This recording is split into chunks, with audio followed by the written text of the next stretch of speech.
السلام عليكم ورحمة الله وبركاته.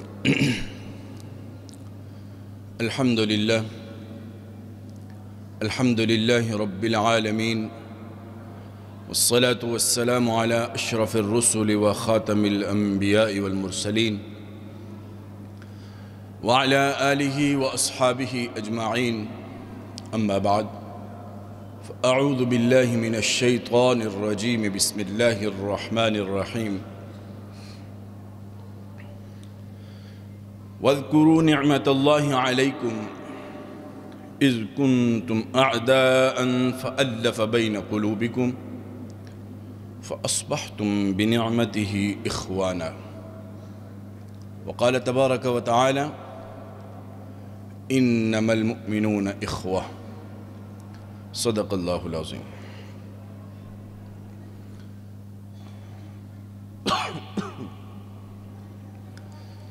قابل قدر سامعین محترم، اللہ رب العزت نے ہمیں دین اسلام کی عظیم نعمت عطا فرما کے اخوت جیسی خوبصورت لڑی میں پرو دیا ہے، جس کو کہ رب العزت خود ایک نعمت قرار دے رہے ہیں۔ چنانچہ رب العزت نے ارشاد فرمایا: یا ایھا الذین آمنوا اتقوا اللہ حق تقاتہ ولا تموتن الا وانتم مسلمون۔ اے ایمان والو، تقوی اختیار کرو جیسا کہ اس کا حق ہے، اور تمہیں موت نہ آئے مگر اس حال میں کہ تم مسلمان ہو۔ اس کے بعد رب العزت فرماتے ہیں کہ وَاعْتَصِمُوا بِحَبْلِ اللَّهِ جَمِيعًا وَلَا تَفَرَّقُوا۔ اللہ کی رسی کو مضبوطی سے تھام کے رکھو، پکڑ کے رکھو، اور گروہ گروہ نہ ہو جاؤ۔ اس کے بعد رب العزت فرماتے ہیں وَاذْكُرُوا نِعْمَةَ اللَّهِ عَلَيْكُمْ۔ تم اللہ کی اس نعمت کو یاد کرو کہ جب تم آپس میں دشمن تھے، اذ کنتم اعداء فألف بین قلوبکم، اس نے تمہارے دلوں کو جوڑ دیا، اور پھر فرمایا فأصبحتم بنعمتہ اخوانا، اس کی نعمت کے ساتھ تم بھائی بھائی بن گئے۔ تو مسلمانوں کے اندر جو اخوت کا عنصر ہے، یہ جو خوبی ہے اخوت والی، اس کو رب العزت نے نعمت سے تعبیر فرمایا کہ اللہ کی نعمت کے ذریعے، اور فرمایا اللہ کی اس نعمت کو یاد کرو کہ تم بھائی بھائی بن گئے آپس میں۔ دوسرے مقام پہ رب العزت فرماتے ہیں انما المؤمنون اخوہ، مومنین بھائی بھائی ہیں آپس میں، مومن آپس میں بھائی بھائی ہیں۔ جناب نبی کریم صلی اللہ علیہ وسلم کی کئی احادیث اسی مضمون کے اوپر موجود ہیں کہ جن میں آپ نے فرمایا المسلم اخو المسلم، مسلمان مسلمان کا بھائی۔ سامعین محترم،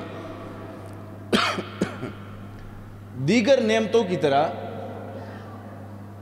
اس اخوت والی نعمت کے بھی کچھ تقاضے ہیں جن کو پیش نظر رکھنا ضروری ہے۔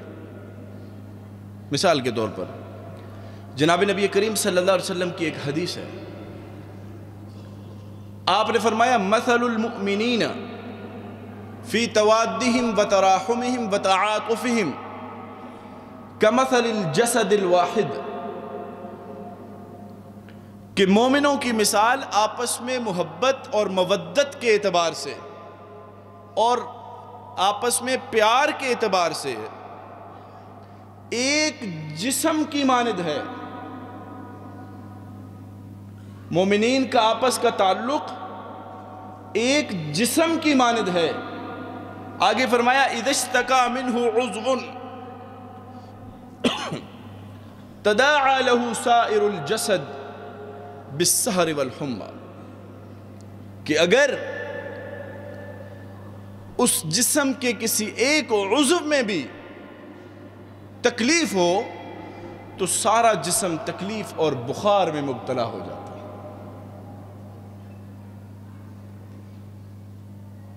پہلے تشبیہ دی مومنین کو ایک جسم کے ساتھ،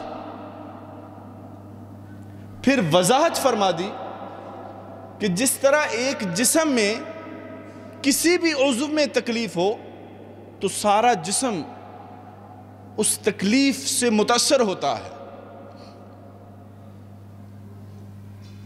تو اخوت کا تقاضا یہ ہے کہ اگر مسلم امہ کے اندر مسلمانوں کے کسی بھی علاقے کے اندر جہاں مسلمان بستے ہیں اور مسلمانوں کو تکلیف ہو، تو اخوت کا تقاضا یہ ہے کہ باقی دنیا کے اندر جتنے مسلمان ہیں وہ اس تکلیف سے اضطراب محسوس کریں۔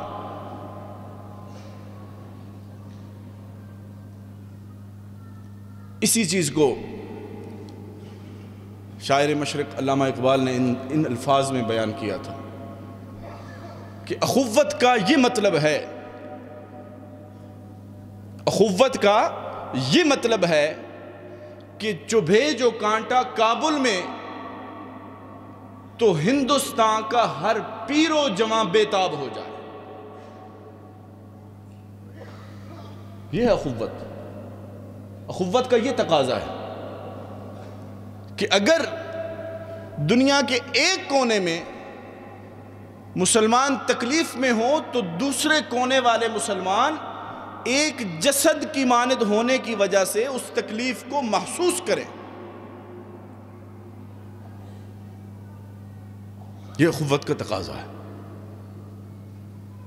یعنی ان کے اندر احساس ہو اپنے بھائیوں کا، اپنی بہنوں کا، اپنی ماؤں کا، اپنی بیٹیوں کا، اپنے بچوں کا۔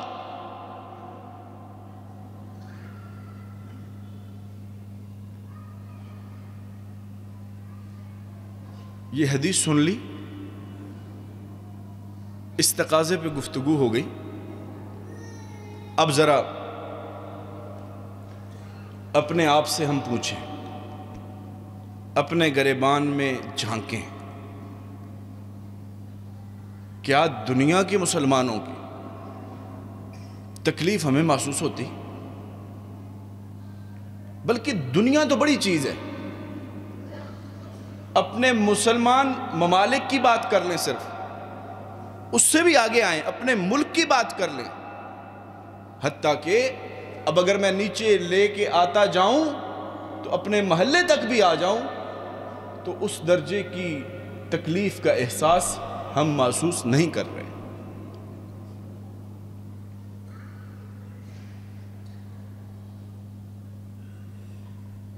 یہ عام مشاہدے کی بات ہے کہ ہم اب سخت لفظ بولنے لگا ہوں، لیکن اس سے کم پہ کوئی تعبیر ذہن میں نہیں آتی کہ ہم اس معاملے میں بے حس ہو چکے ہیں۔ ہمارے سامنے جب وہ مناظر آتے ہیں کہ جن میں مسلمان بچوں کو شہید کیا جائے، مسلمان بچیوں کو زخمی حالت میں دکھایا جاتا ہے، مسلمان عورتوں کے اوپر تکلیف کے پہاڑ ٹوٹ رہے ہیں، ہم اس تکلیف کو محسوس نہیں کر رہے اس طرح جیسے کرنا چاہیے۔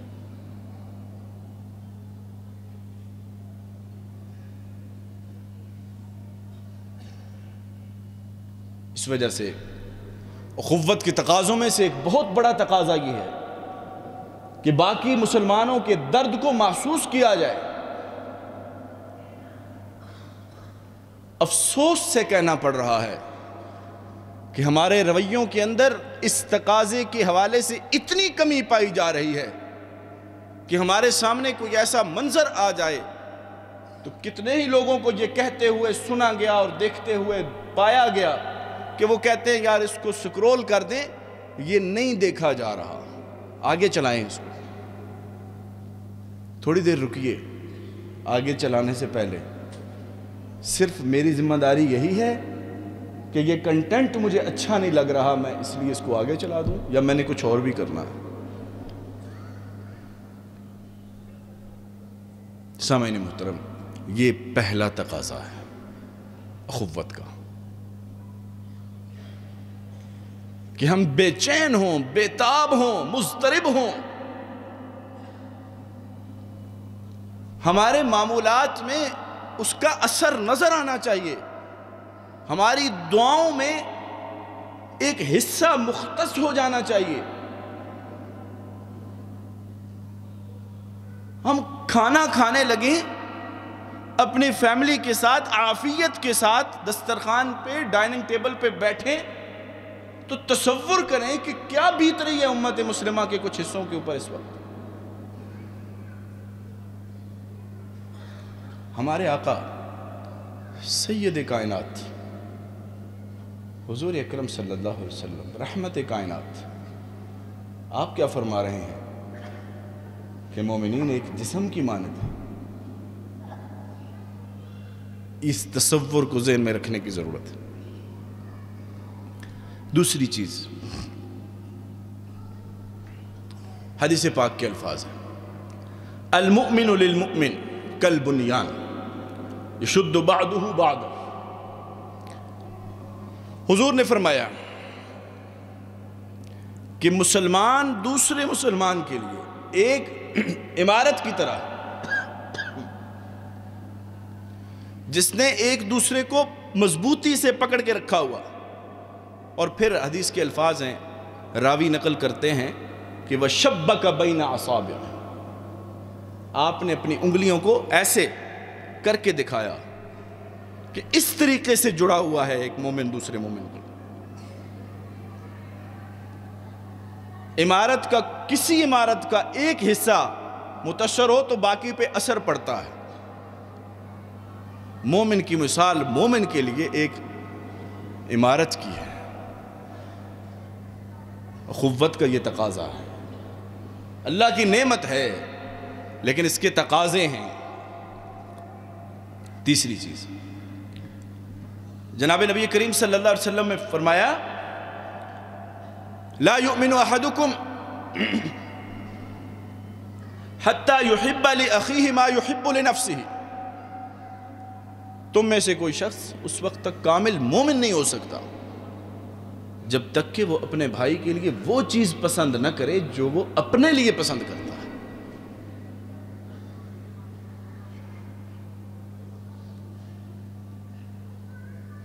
جی، اخوت کے تقاضے، مومن کا مومن کے ساتھ تعلق، اور یہ پسند کرنا عام ہے، اس میں سب چیزیں داخل ہیں، کھانے پینے کی حد تک صرف بات نہیں ہے، بلکہ اگر ایک آدمی یہ چاہتا ہے کہ مجلس میں میری عزت ہو، میری توقیر ہو، میری انسلٹ نہ ہو، تو یہ دوسرے کے لیے بھی چاہے کہ اس کی بھی عزت اور توقیر ہو اور اس کی بھی انسلٹ نہ ہو۔ ایسا نہ ہو کہ اپنے لیے تو وہ عزت اور توقیر کا متلاشی ہو اور متقاضی ہو اور طالب ہو، لیکن دوسروں کی تحقیر کیے جا رہا ہو۔ اس پر بھی حدیث پاک کے الفاظ ہیں۔ جناب نبی کریم صلی اللہ علیہ وسلم نے فرمایا المسلم اخو المسلم، مسلمان مسلمان کا بھائی ہے۔ آگے فرمایا لا یظلمہ ولا یسلمہ، نہ وہ اس پر ظلم کرتا ہے نہ اس کو کسی ظالم کے سپرد کرتا ہے، نہ خود ظلم کرتا ہے نہ اس پر ظلم ہونے دیتا ہے۔ ایسا بھائی ہے مسلمان، مسلمان کا ایسا بھائی ہے کہ نہ اس کو خود تکلیف پہنچاتا ہے اور نہ کسی کو تکلیف پہنچانے دیتا ہے۔ ہم اپنے گھر کے اندر اپنے بھائیوں کے ساتھ جو ہمارا تعلق ہے اس کے اوپر بھی قیاس کر لیں تو یہ حدیث سمجھ آ جاتی ہے۔ پھر آگے فرمایا وَمَنْ كَانَ فِي حَاجَةِ أَخِيهِ كَانَ اللَّهُ فِي حَاجَتِهِ، جو آدمی اپنے بھائی کی کسی ضرورت کو پورا کرنے میں لگ جاتا ہے کان اللہ فی حاجتہ، اللہ جل جلالہ اس کی ضرورت پورے کرنے میں لگ جاتے ہیں، پوری کر دیتے ہیں اس کی ضرورت۔ اپنے بھائی کی ضرورت بھائی کے کام آتا ہے، اخوت کے تقاضے زیر بحث ہیں، تو جو اپنے بھائی کے کسی کام میں لگ جاتا ہے اللہ اس کی حاجت روائی فرماتا ہے۔ پھر فرمایا وَمَنْ فَرَّجَ عَنْ مُسْلِمٍ كُرْبَةً فَرَّجَ اللَّهُ عَنْهُ كُرْبَةً مِّن كُرُبَاتِ يَوْمِ الْقِيَامَةِ، جو بندہ اپنے بھائی سے کسی تکلیف کو دور کرتا ہے، رب العزت قیامت والے دن اس پر آنے والی تکالیف میں سے اس کی تکلیفوں کو دور کرتا ہے۔ یہ ہم کہہ دیتے ہیں ہم بھائی بھائی ہیں، اس فلسفے کو سمجھنے کی ضرورت ہے کہ بھائی ہیں کن معیارات پر، کس پروٹوکول پر ہم بھائی ہیں، ہماری کچھ ذمہ داریاں بھی ہیں اس بھائی ہونے کی حیثیت سے، یہ ہیں۔ پھر فرمایا وَمَنْ سَتَرَ مُسْلِمًا سَتَرَ اللَّهُ يَوْمَ الْقِيَامَةِ، جس نے اپنے مسلمان بھائی کے اوپر پردہ ڈالا رب العزت اس کے عیبوں پر پردہ ڈالے گا۔ اپنے مسلمان بھائی کے عیوب کے اوپر پردہ ڈالنا، ان کو چھپانا، یہ اخوت ہے، اخوت کا تقاضا ہے۔ یہ نہیں کہ اس کے عیب کا متلاشی رہے، ہر وقت اسی طاق میں رہے کہ اس کا کوئی عیب سامنے آئے اور میں اس کو مجلس کے اندر اور محفل کے اندر اس کو ذکر کر کے اس کو ذلیل کر دوں۔ پھر حدیث پاک کے ایک اور حدیث کے الفاظ، آپ نے فرمایا المسلم اخو المسلم، مسلمان مسلمان کا بھائی ہے، لا یظلمہ ولا یخذلہ ولا یحقرہ او یحقرہ، کہ مسلمان مسلمان کا بھائی ہے، وہ نہ اس کے اوپر ظلم کرتا ہے، نہ اس کو رسوا کرتا ہے، اور نہ اس کو حقیر جانتا ہے۔ اخوت کا تقاضا ہے کہ بھائی بنایا ہے، 7 پروٹوکولز بتائے ہیں، ان کو مد نظر رکھنا ہے۔ بھائی بھی کہے اور زیادتی کا موقع بھی نہ جانے دے، بھائی بھی کہے اور اس کی رسوائی کا سامان بھی کر رہا ہو، بھائی بھی کہے اور اس کی تحقیر کر رہا ہو، تو اس کے قول و فعل میں تضاد ہے، یہ بھائی والا معیار اس پہ پورا نہیں اتر رہا۔ آگے فرمایا کہ ہر مسلمان دوسرے مسلمان پر اس کا خون، اس کا مال اور اس کا سامان اور اس کی عزت، یہ سب اس پر حرام ہے۔ سامعین محترم، احادیث کا ایک مجموعہ ہے اس مضمون پر، جن سے ہمیں یہ بات سمجھ میں آتی ہے کہ ہم جو بھائی چارے کی باتیں کرتے ہیں، ایک دوسرے کے ساتھ اخوت کے رشتے کو استوار کرتے ہیں، اور یہ اتنا بڑا رشتہ ہے کہ جس کو رب العزت نے اپنی نعمت قرار دیا، وَاذْكُرُوا نِعْمَةَ اللَّهِ عَلَيْكُمْ فَأَصْبَحْتُمْ بِنِعْمَتِهِ إِخْوَانًا، رب العزت نے اس کو اپنی نعمت قرار دیا۔ کیا یہ اتنا کافی ہے کہ بس بھائی بھائی؟ احادیث میں اگر ہم یہ چند احادیث ہم نے ذکر کی ہیں جن میں حضور اکرم صلی اللہ علیہ وسلم نے مسلمان کو مسلمان کا بھائی فرمایا، اور اس کے بعد کچھ اوصاف ذکر فرمائے، کچھ تقاضے ذکر فرمائے جو اخوت کے حوالے سے مسلمانوں کے درمیان موجود رہنے چاہیے، لیکن یہ صرف ایک نمونے کے طور پر، چونکہ وقت یہاں مختصر ہوتا ہے، اس وجہ سے صرف مقصود یہ تھا کہ ایک تو ہمارے اندر احساس بیدار ہو جائے، ہم اپنے مسلمان بھائیوں کا دکھ اور درد محسوس کرنے لگ جائیں، اس کا حل کیسے کرنا ہے، کیا کرنا ہے، یہ بعد کی بات ہے۔ بہت سارے لوگ سوال کرتے ہیں جی ہم کر کیا سکتے ہیں؟ اس کا پہلا جواب یہ ہے کہ ہم احساس کر سکتے ہیں۔ سب سے پہلی چیز، جب احساس ہوگا تو اگلے راستے خود کھلیں گے۔ پھر اللہ رب العزت فرماتے ہیں کہ والذین جاہدوا فینا لنہدینہم سبلنا، جو کوشش کرتے ہیں میرے راستے میں ہم ان کو راہیں سجھا دیتے ہیں۔ کوشش تو کرے انسان، اپنے اندر احساس تو پیدا کرے، باقی باتیں بعد میں ہیں۔ اتنا بڑا شیطانی وسوسہ ہے کہ جی ہم کر کیا سکتے ہیں؟ کم از کم اپنی بے حسی کو ختم کر سکتے ہیں۔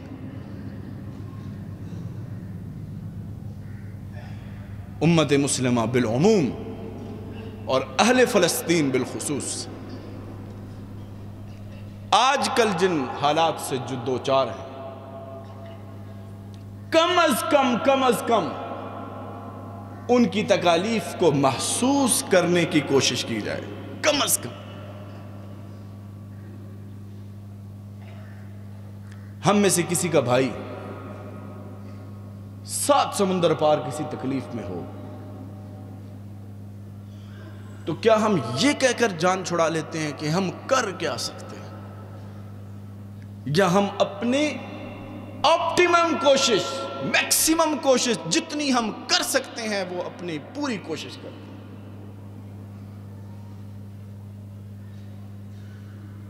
ہم آپٹیمم لیول تک جاتے ہیں، جو ہم کر سکتے ہیں وہ کرتے ہیں، اور پھر اس تکلیف کا جو احساس ہمیں ہوتا ہے، کیا آج کل بھی وہی ہے یا اس کا کوئی عشر عشیر بھی ہے؟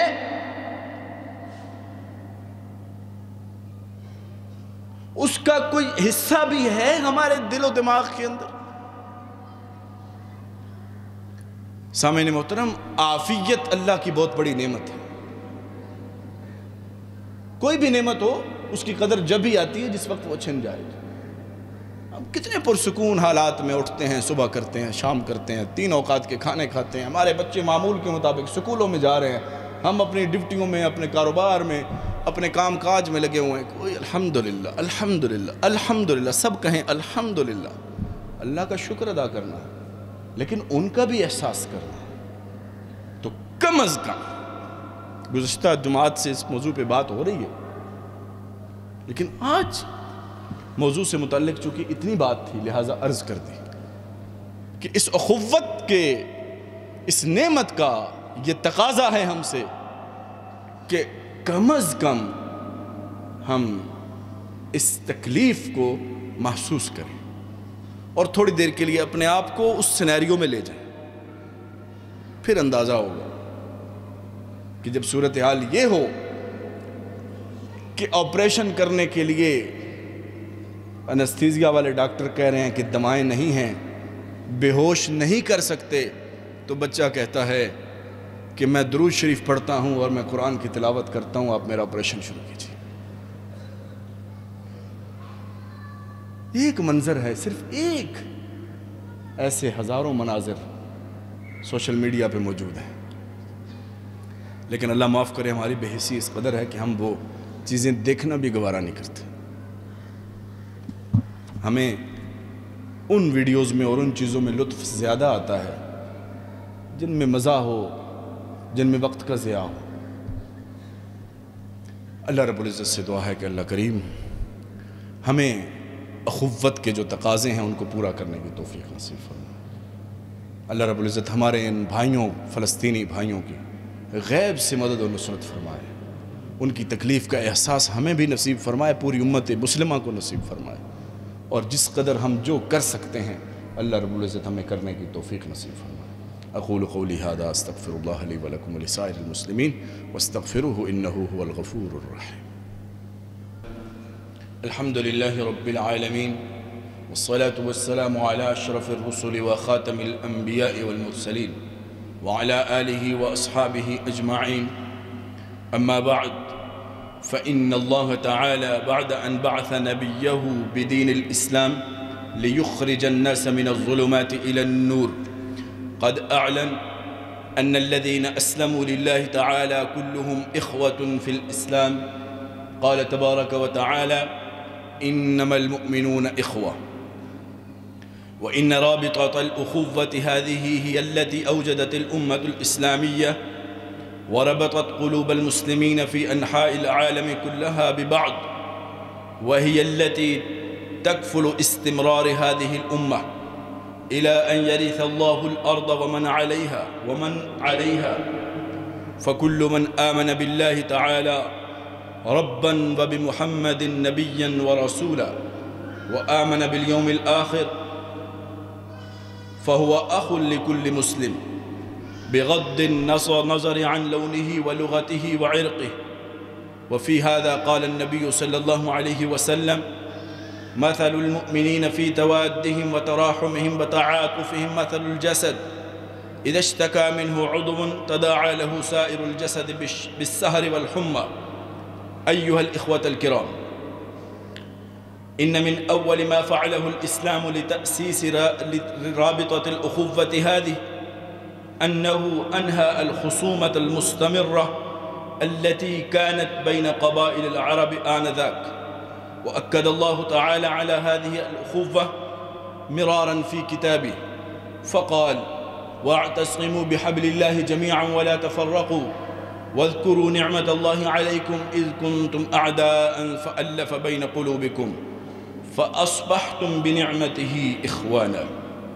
وبغرس هذه المعاني في قلوب المسلمين أوجد الإسلام رابطة أخوة عالمية تتخطى حدود الأعراق واللغات. ولقد كان محور هذه الأخوة ولا تزال هو العقيدة النابغة من القرآن والسنة. أيها الإخوة الكرام، من أهم خصائص الأخوة الإسلامية أنها تنطوي على حب متبادل بريء من أي اعتبار لمصلحة خاصة، والدافع الوحيد وراء هذا الحب هو الرغبة في نيل مرضاة الله تعالى.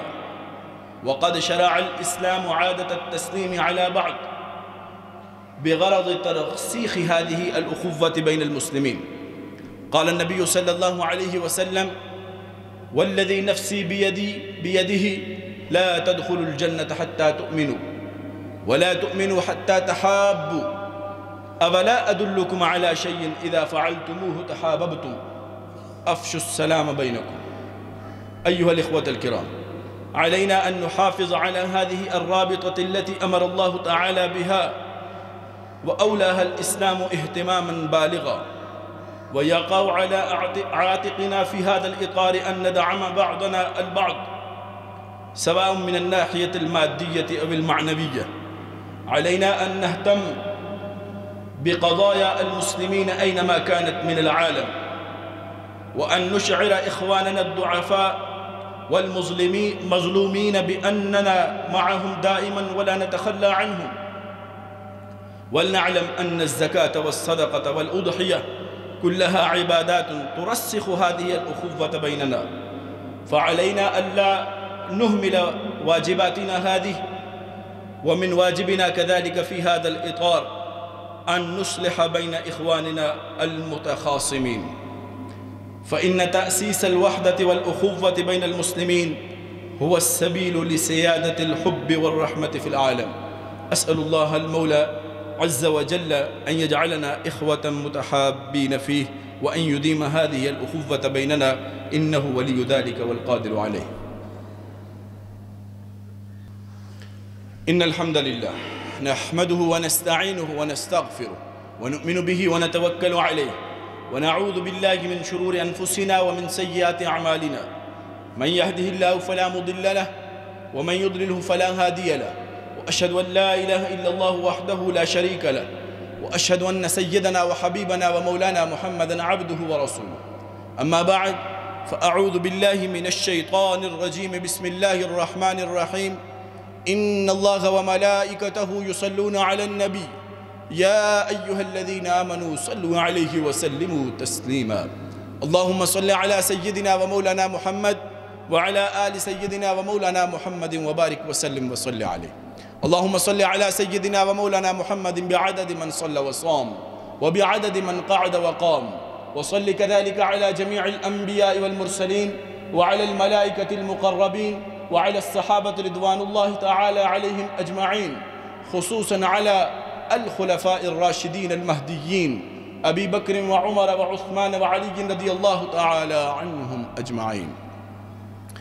اللهم اغفر للمؤمنين والمؤمنات والمسلمين والمسلمات الأحياء منهم والأموات، إنك سميع قريب مجيب الدعوات. اللهم انصر الإسلام والمسلمين، اللهم أعز الإسلام والمسلمين، اللهم انصر من نصر دين محمد صلى الله عليه وسلم واجعلنا منهم، واخذل من خذل دين محمد صلى الله عليه وسلم ولا تجعلنا منهم. اللهم انصر إخواننا المظلومين المستضعفين في فلسطين، اللهم انصر المسلمين المظلومين المستضعفين في فلسطين. اللهم أيد الإسلام والمسلمين، اللهم أعز الإسلام والمسلمين. اللهم طهر قلوبنا من النفاق، وأعمالنا من الرياء، وألسنتنا من الكذب، وأعيننا من الخيانة، إنك تعلم خائنة الأعين وما تخفي الصدور. عباد الله رحمكم الله، إن الله يأمر بالعدل والإحسان وإيتاء ذي القربى وينهى عن الفحشاء والمنكر والبغي يعظكم لعلكم تذكرون. اذكروا الله يذكركم وادعوه يستجب لكم وأقم الصلاة.